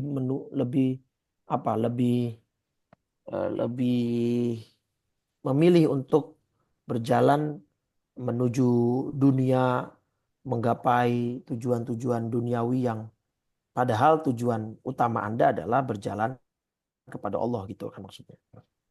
Jadi kalau sudah sama Allah ya sudah. Kan sebenarnya beres Pak kalau sudah kita menuju kepada Allah Subhanahu wa taala. Ya. Nah, contoh yang kedua gini. Ada orang misalnya baca surat Al-Waqiah, Pak. Memang hadisnya sahih. Waqiah itu bisa menolak kefakiran. Sebelumnya dia nggak pernah berinteraksi dengan Quran. Begitu dengar hadis ini, dia lazim baca Waqiah. Nah, berarti kira-kira tujuan utama dia baca Waqiah karena interaksi dia dengan kalamullah, dia ingin berinteraksi dengan Allah, apa karena ingin dapat dunianya? Kan pengen dapat dunianya, Pak.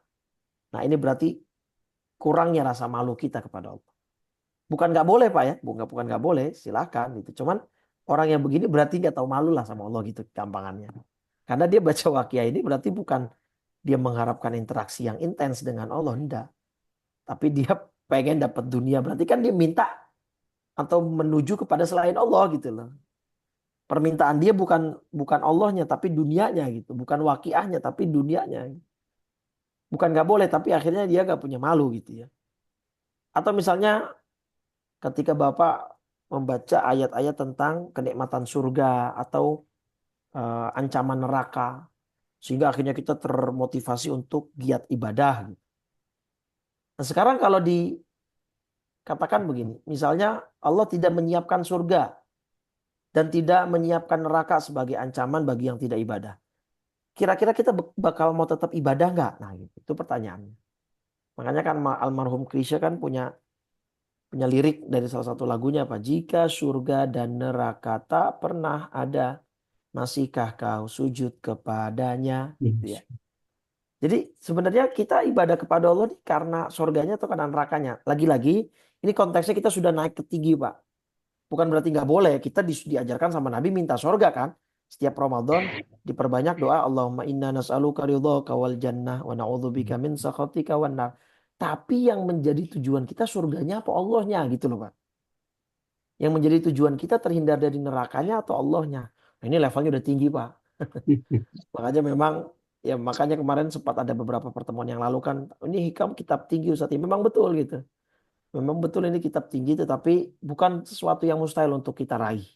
Makanya saya memilih syarah kitab ini melalui penjelasan Syekh Buti karena beliau mencoba menurunkan level penjelasannya ke level ranah awam gitu sehingga mudah difahami dan mudah dipijak untuk dijajaki sampai tangga ujungnya gitu, tangga terakhirnya walaupun yang mungkin tidak ada ujungnya gitu ya.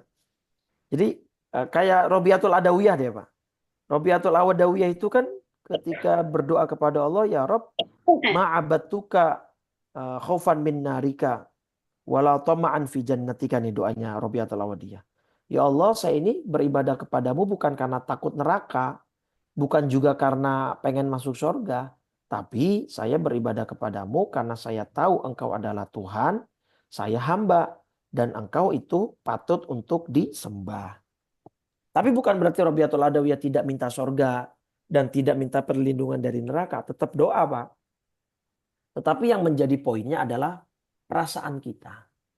Coba kita angan-angan, kita terawang-terawang, kita bayangin-bayangin gitu ya. Ini kalau surga sama neraka nggak ada, kita masih sujud nggak? Masih mau ibadah nggak? Misalnya, pokoknya kamu sholat. Terus saya dapat apa ya? Oh, pokoknya kamu sholat. Oh, kamu hamba kok. Misalnya begitu. Kamu puasa. Terus saya dapat apa ya Allah? Ya pokoknya kamu puasa aja. Ini perintah gitu kan. Ya, jangan dibantah. Kalau misalkan kayak anak buah dalam dalam instansi misalkan pemerintahan atau instansi, ya mereka menurut dengan atasan atau mematuhi semua omongan atasan karena kan ada gaji Pak, ada salary gitu. Iya. Kalau misalkan nggak ada gaji, pokoknya kamu kerja, pokoknya kan kamu nih bawahan saya, tapi nggak ada gaji, nggak akan ada yang mau Pak. Gitu kan. Nah, jadi itu yang dimaksud oleh Syekh Buti, perasaan kita. Nah, kalau kita seperti itu, kita mencari selain Allahnya, nanti kita hanya mencari surganya, mencari nerakanya, berarti itu kita ada rasa malu yang berkurang di hadapan Allah. Karena surga yang milik Allah, neraka yang milik Allah. Ya sudah, maka dari sini kita belajar apa? Outputnya nanti ikhlas. Sudah, ibadah aja. Ya doa ya doa. Nah doa pun nanti ketika kita minta surga sama neraka, minta surga dan dijauhi dari neraka, Itu bukan karena kita pengen itunya, tapi karena kita lagi-lagi balikinnya ke Allah, Pak. Karena Allah nyuruh kita doa gitu loh. Jadi alaqah antara kita dengan Allah hubungannya hubungan benar-benar murni antara hamba dengan Rabb gitu. Nah, embel-embel nanti yang lainnya itu sebagai sebab akibat yang memang itu mutlak di apa namanya di tangan Allah gitu kan. Tidak sebagai bagian yang wajib harus Allah berikan. Enggak. Ini jangan salah paham. Jadi jangan mentang-mentang kita ibadahnya banyak, doanya banyak terus Allah wajib ngasih Anda apa yang Anda minta atau wajib ngasih Anda sorga karena ibadah Anda. Enggak. Kan udah kita bahas waktu hadis. Kata Nabi tidak mungkin lan yudkhilal jannata ahadukum amaluhu. Lan yudkhilal jannata ahadakum amaluhu.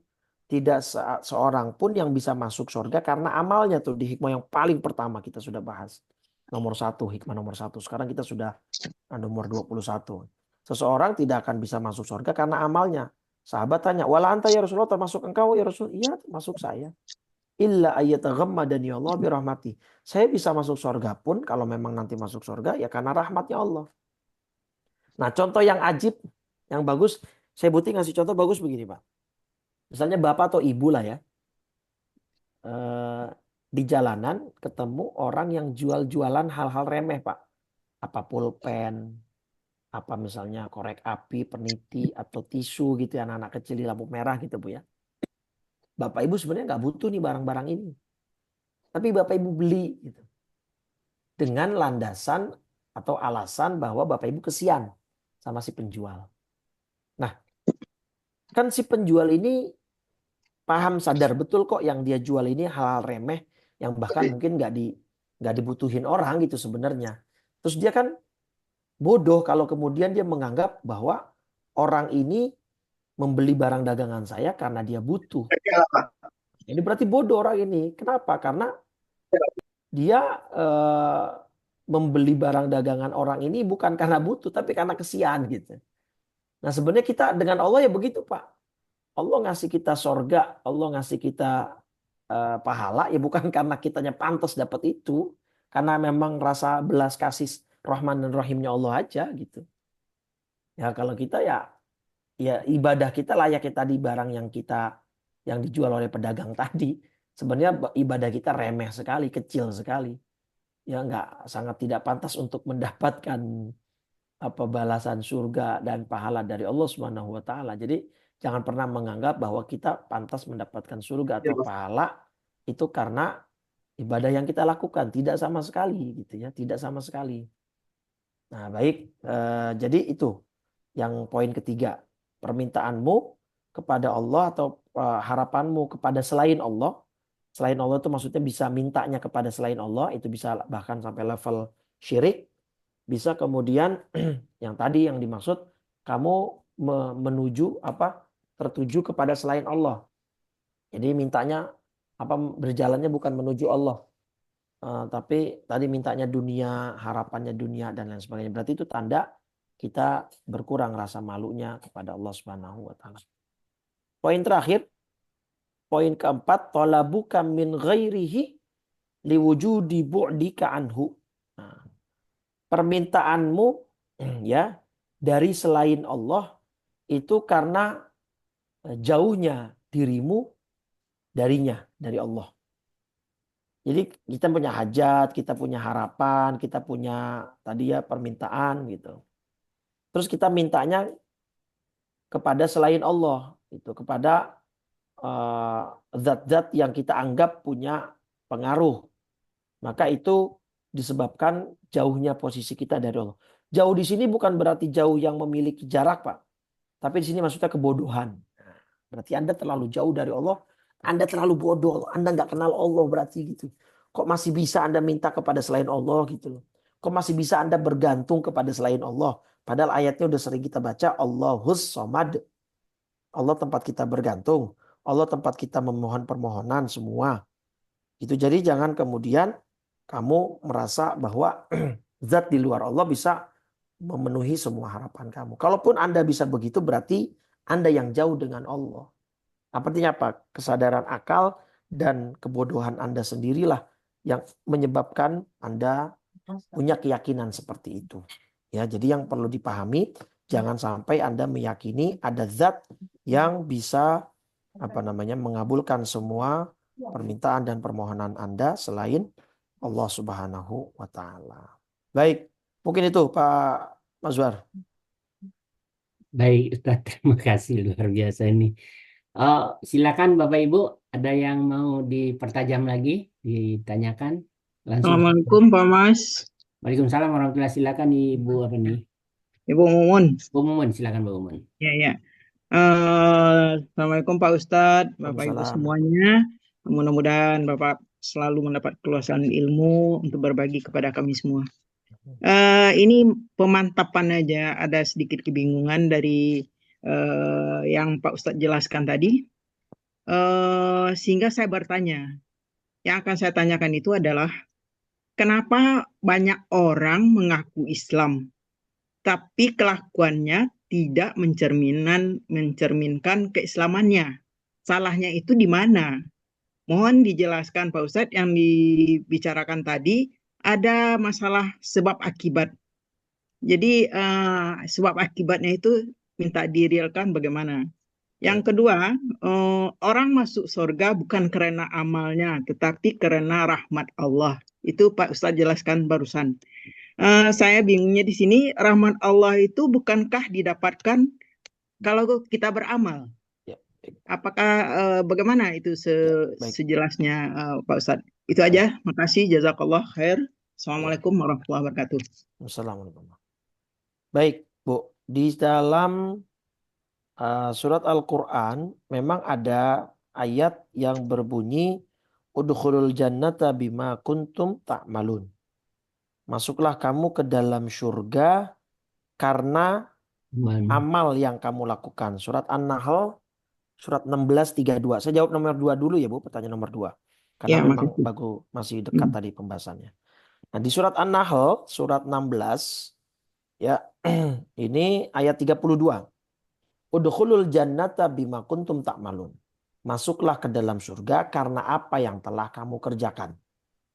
Nah, dan hadis tadi, hadis Sahih Bukhari, bahwa Nabi bilang seseorang tidak mungkin masuk surga karena amalnya. Kan seakan-akan antara hadis dengan ayat Quran ini bertabrakan. Padahal Ya. tidak. Ya. Jadi yang dimaksud adalah gini. Yang dilarang itu kita memiliki keyakinan kita berhak dapat surga karena amal kita. Itu yang dilarang. Jadi kita meyakini bahwa amal kita inilah yang besok akan memasukkan kita ke surga. Kalau ibu nanti buka lagi di YouTube Pak Mazwar dalam hikmah yang pertama, itu ada kisah yang saya kutip di Bani Israel. Ada seorang Bani Israel yang beribadah selama 500 tahun kepada Allah. Dan ini riwayatnya sahihah dalam kitab Al-Mustadraknya Imam Al-Hakim. Kemudian di dalam riwayat itu orang ini dimasukkan ke dalam surga oleh Allah. Tapi ada note gitu ya, ada catatan. Kata malaikat, kamu masuk surga dengan rahmatnya Allah. Dia nggak terima, protes. Ya Rob, masukkan saya dengan amal saya. Saya nggak mau masuk surga dengan rahmatmu gitu. Oke, kalau kamu mau hitung-hitungan, nah 500 tahun ibadah dia ini ditimbang dengan satu nikmat bola mata. Nah, ternyata satu nikmat bola mata yang Allah berikan selama dia hidup masih lebih besar haknya dan atau ganjarannya daripada 500 tahun ibadah yang dia lakukan. Artinya 500 tahun ibadah dia yang lakukan belum bisa untuk membayar kenikmatan satu bola mata. Nah, jadi maksudnya gini Bu, betul rahmat Allah itu kita raih dengan ibadah. Jadi kita bisa masuk surga dengan rahmatnya. Tapi rahmat Allah bisa kita dapat dengan ibadah kepadanya. Jadi begitu, bukan berarti kita langsung masuk surga dengan ibadah kita. Jadi yang dilarang itu adalah kita meyakini bahwa murni dengan ibadah kita lah kita masuk surga. Itu ya. Jadi kita boro-boro 500 tahun Bu ya, mungkin 100 tahun mungkin kita nggak sampai gitu kan. Dalam 100 tahun itu ibadah kita seberapa banyak juga kita tahu. Seberapa khusyuknya ibadah kita tahu. Seberapa ikhlasnya ibadah kita tahu. Kayaknya gitu. Kalau kita mengandalkan ibadah, bukan kayaknya sih, sudah pastilah. Karena memang hadisnya begitu pasti. Tidak ada satu orang pun bisa masuk surga karena amalnya. Karena amalnya. Tapi bisa masuk surga karena rahmatnya Allah. Nah, rahmatnya Allah didapat dari apa? Dari beramal. Ya. Nah, jadi yang perlu digarisbawahi, keyakinan atau beranggapan bahwa amalnya lah yang memasukkan dia ke dalam surga. Itu yang tidak boleh. Ya. Ya. Tapi bukan berarti kita nggak beramal. Harus beramal. Nabi aja sholat sampai kakinya pecah gitu kan.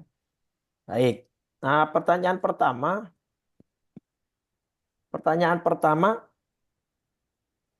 tentang ada banyak orang Islam tapi Islamnya KTP gitu Bu ya, abangan yang tidak bahkan bukan hanya abangan tapi tidak mencerminkan akhlak Islam dan lain sebagainya. Baik, pertama Islam itu kan sebuah keyakinan, i'tiqad. Ada iman makanya kan di dalamnya gitu ya. Nanti ada ulama yang membedakan Bu antara muslim dengan mukmin. Semua mukmin pasti muslim. Ya, tapi tidak semua muslim itu mukmin. Ya. Artinya gini, ketika dia mengaku Islam, ya KTP-nya Islam, lahir di keluarga Islam, tapi ya perilakunya nggak Islami. Sholat dia tinggalkan, Ramadan, puasa. Tetapi dalam muamalah kita tetap harus bisa membedakan atau memperlakukan dia seperti muslim. Makanya orang muslim itu bisa munafik, Bu.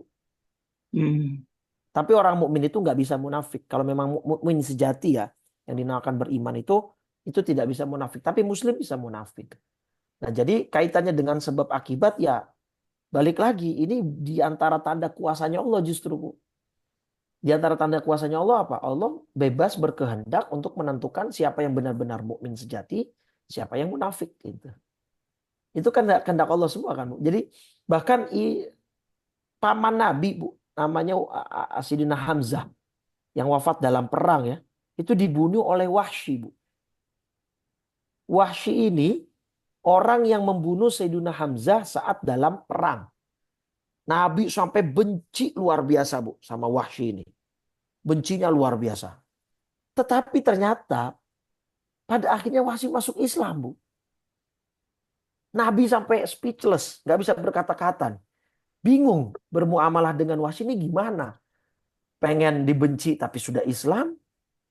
Nggak dibenci tapi ini pernah bunuh paman saya tuh. Paman kesayangan Nabi dalam peperangan tuh Sayyidina Hamzah. Nah maka kemudian turunlah ayat 128 Ali Imran. Untuk menjelaskan bahwa Nabi pun sekelas Nabi itu nggak punya urusan. Jadi gini, laisa laka minal amri syai'un aw yatuba alaihim. Bukan menjadi urusan Nabi apakah Allah menerima taubat mereka atau mengazabnya. Ini tentang Wahsy, Bu. Wahsy itu yang membunuh Sayyidina Hamzah.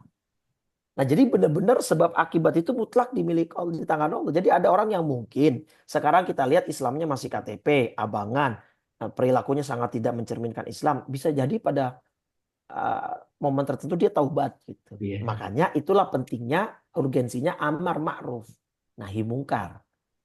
Nah, disitulah juga kemudian Allah menguji kita. Kalau kita sudah sedikit lebih baik daripada orang itu, apa respon hati kita? Apa kita merasa bahwa kita yang lebih pantas masuk surga, dia lebih pantas masuk neraka? Nah, berarti tadi baliknya, innama nahnu fitnatun fala takfur. Ya, bahkan kenikmatan yang sekarang kita dapatkan, ibu bisa hadir kajian, ibu bisa sholat, itu ujian dari Allah juga kan. Anda merasa lebih baik nggak dari orang lain kan gitu.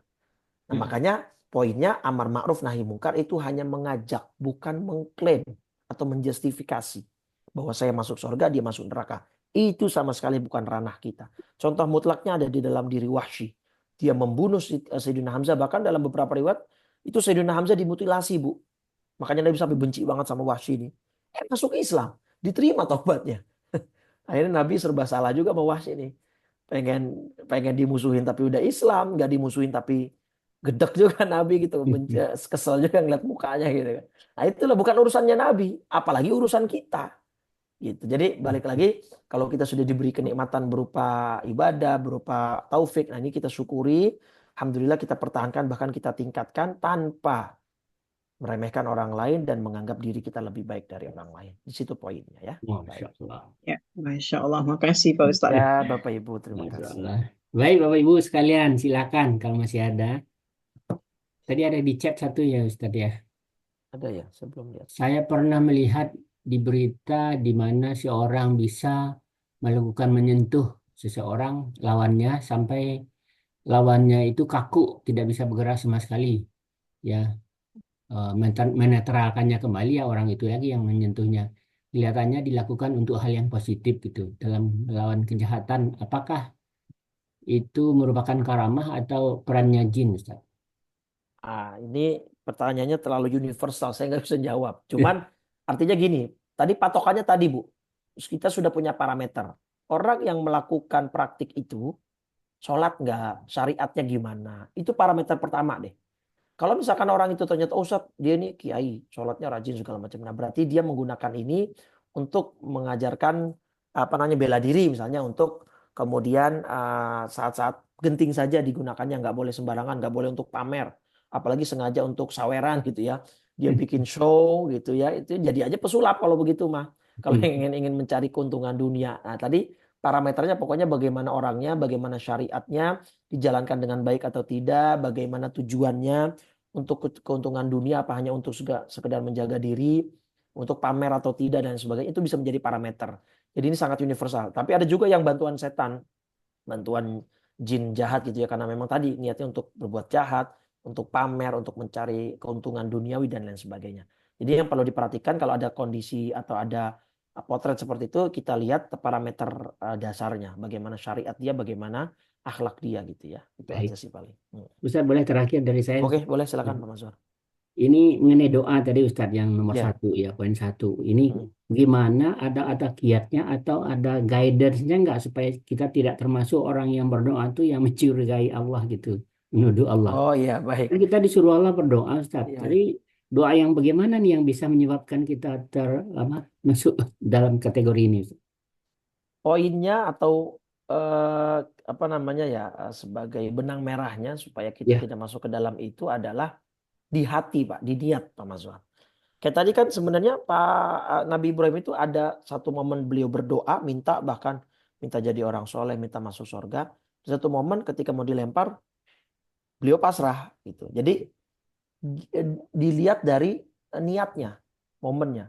Ini kamu minta karena kamu nggak percaya sama Allah. Misalkan sudah ikhtiar doanya, kemudian kok kayak seakan-akan kok saya belum dikabulin ya doa saya. Apa jangan-jangan begini? Nah itu semua balik lagi ke niat.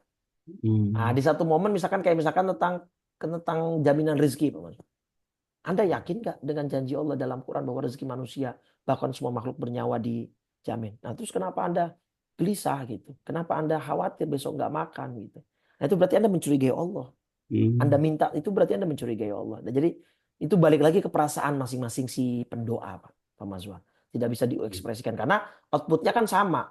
Nabi Ibrahim satu momen nggak berdoa, satu momen doa gitu. Jadi baliknya ke perasaan, ke hatinya gitu. Ya. Baik, ya. Baik Ustaz, terima kasih banyak. Ya, Lebih terima kasih menit, ya. Pak Mazwan. Silakan Ustaz kita tutup. Baik. Oh, ini ada di komentar sedikit saya tanggapi. Pernah ada WA di-share tentang seorang alim yang mimpi bertemu Rasul dengan wasiat tertentu. Nah, ini kebanyakan hoax di WA nih, Bu. Nih, bahwa alim ini mendapat mimpi bahwa kalau ada wasiatnya baca ini, kalau enggak baca itu, kebanyakan yang model seperti itu hoax. Bukan saya mengatakan mimpinya si ulama itu hoax, enggak. Cuman ini ada ghiroh ibadah, ada ghiroh beragama, tapi caranya keliru, salah gitu ya. Tadi kebanyakan orang alim yang beneran ketemu Nabi itu jarang mau cerita sebenarnya malah, Bu. Gitu ya. Tapi kalau misalkan ibu niat mengamalkan isi dari sharean WA itu niatnya bukan karena untuk mengamalkan itu karena pokoknya nih baca ayat kursi kan memang ada hadisnya baca kapanpun gitu. Ya niatnya begitu aja, nggak usah dengan dalil atau landasan sharean di WA itu gitu ya. Baik, Bapak Ibu, terima kasih atas atensinya. Mudah-mudahan kebersamaan kita selalu diridhoi oleh Allah Subhanahu wa taala dan apa namanya ilmu yang kita dapatkan bermanfaat bisa kita amalkan dalam kehidupan kita sehari-hari. Kita tutup dengan 3 kali kalimat tauhid dan doa kafaratul majlis. Qala Rasulullah sallallahu alaihi wasallam afdalu ma qultuhu ana wan nabiyyuna min qabli la ilaha illallah la ilaha illallah la ilaha illallah Muhammadur Rasulullah sallallahu alaihi wasallam kalimatu haqqin 'alaiha nahya wa 'alaiha namut wa biha nub'atsu insyaallah ta'ala minal aminin. Allahumma inna nas'aluka husnal khatimah wa na'udzubika min syarril aqibati wa su'il khatimah. Ya muqallibal qulub tsabbit qulubana ala dinika wa ta'atik rabbana la tuzigh qulubana ba'da idz hadaitana wa hab lana min ladunka rahmatan innaka antal wahhab. Amin. Rabbana atina fid dunya hasanah wa fil akhirati hasanah wa qina adzabannar. Wa sallallahu ala sayyidina Muhammadin wa ala alihi wa sahbihi wa sallam walhamdulillahi rabbil alamin. Taqabbalallahu taqabbal ya karim. Subhanakallahumma wa bihamdika asyhadu an la ilaha illa anta astaghfiruka wa atubu ilaik. Kurang lebih saya undur diri. Walafu minkum. Assalamualaikum warahmatullahi wabarakatuh.